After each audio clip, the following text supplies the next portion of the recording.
Many people who are hearing these ideas for the first time, they've never even heard of the idea of the self.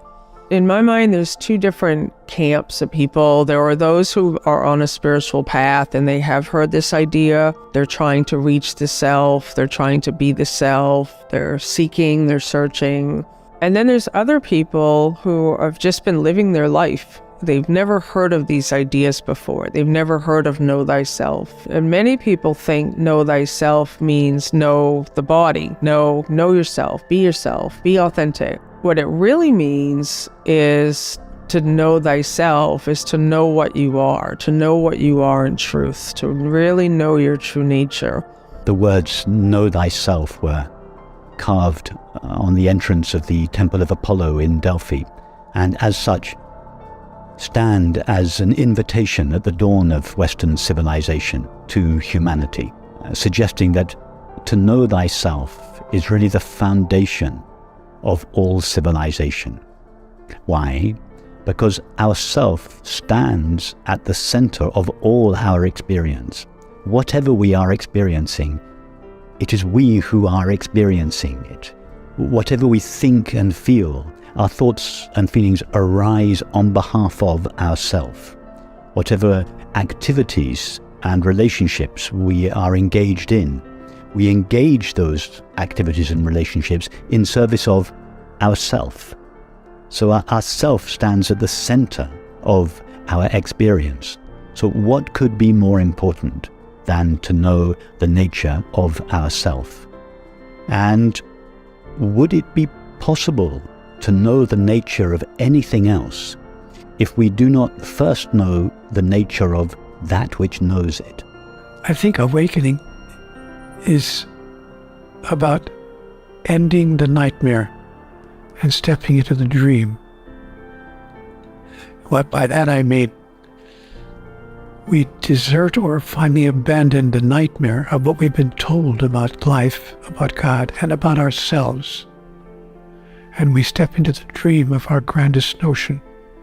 I often ask, what do you think your life would be like if you found yourself stepping into the highest, grandest, most wonderful thought you ever had about God and about life and about yourself? So this recognition of our true nature is not only the recognition that brings our desire for happiness in the world to an end.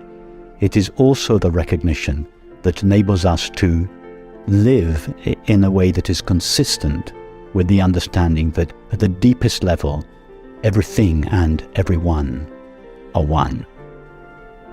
This understanding would bring kindness, compassion, justice, tolerance, understanding into our society. Our society would be revolutionized by this understanding. As humanity lets go of ego-based approaches, then science, religion, politics, and economics start to reflect the perennial wisdom. Whether it is the native traditions who realize great spirit in all things, or the Egyptian Kemetic traditions who describe the human evolutionary journey from the lowly scarab to a one source.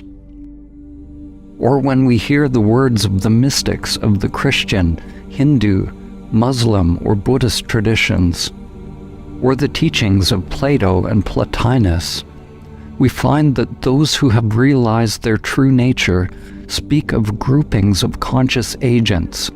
Of course, they use the language of their culture and times to express the one perennial truth. Science is now starting to see not a world of unconscious particles and fields, but a universe made of conscious agents. Something new is emerging in the world of science. As Nikola Tesla said, the day science begins to study non-physical phenomena, it will make more progress in 1 decade than in all the previous centuries of its existence. That day is today.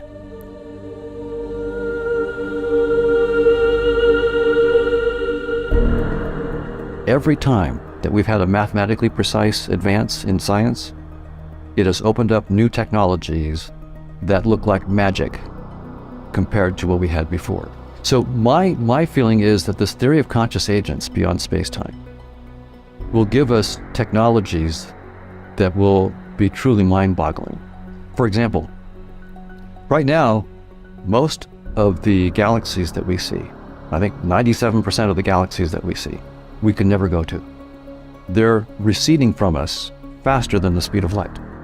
So that they're not moving through space faster than the speed of light. Space itself is expanding so quickly that their speed moving away from us is greater than the speed of light. So we could never travel through space to go to 97% of the galaxies that we can see. So there's all this real estate out there that's waving at us and saying, hi, we're out here, and you can never come to us. That's if you go through space-time. But what if you realize that space-time is just your headset? It's just the format of a game, and you're not stuck inside the headset. You can play with the software that's running the game. So it's like someone who's like in Grand Theft Auto. You're a wizard of Grand Theft Auto. So you know how to use the car and drive the roads, and you can beat everybody in the game. But suppose you actually know the software that runs Grand Theft Auto. So you step outside of the Grand Theft Auto headset, and you can play with the software. Well, you can take the gasoline out of the tank of the wizard. You can give him a flat tire. You can change the geometry of the roads. You can do whatever you want to. So once we understand our space-time headset, we won't have to travel to the Andromeda galaxy through space-time, which would take us 2.4 million years. We can just go around space-time.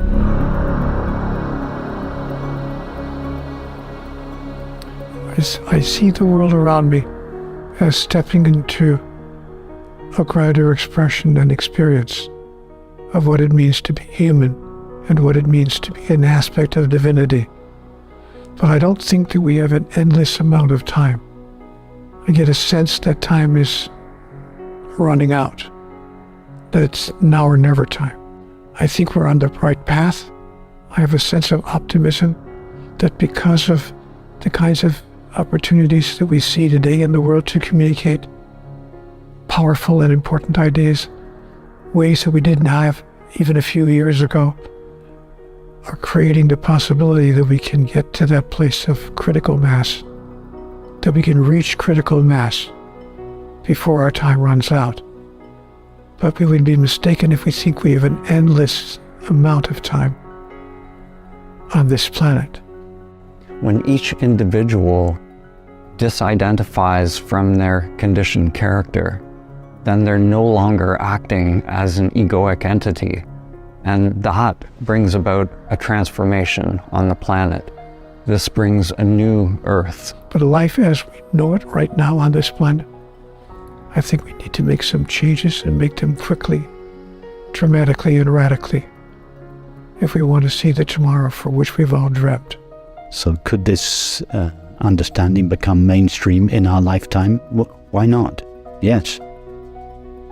The challenge we have right now is nothing is working.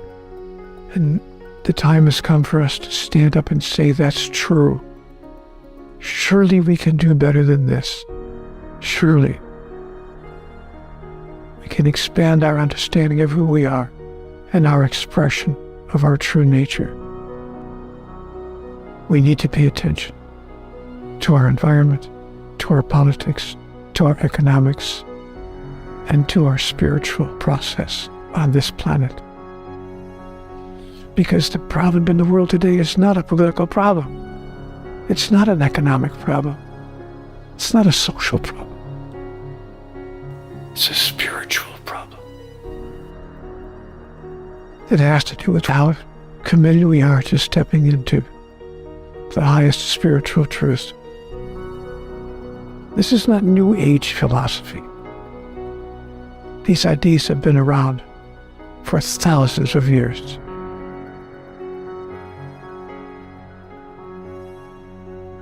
The perennial wisdom has been expressed through countless traditions and cultures, and like awareness itself, has always been hidden in plain view. In Christianity, the Gnostic Gospel of Thomas contains direct pointers to our true nature. The disciples asked Jesus, "When will the kingdom come?" Jesus said, "It will not come by waiting for it. It will not be a matter of saying, 'Here it is,' or 'There it is.' Rather, the kingdom of the Father is spread out upon the earth, and people do not see it. The kingdom is not here or there. Awareness is not here or there. It is not fixed in time and space.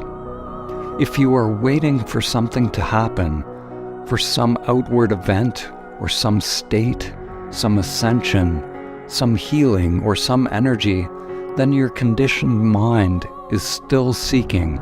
It is still mediating your experience of the now.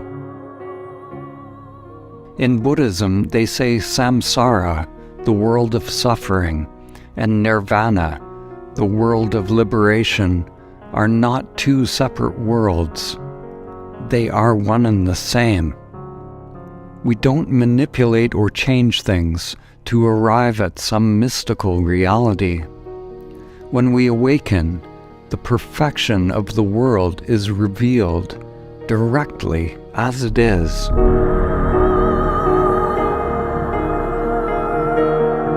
Is it possible to simply be here and now in this moment, unmediated by that seeking mind? Is it possible to be okay with this moment as it is? To simply be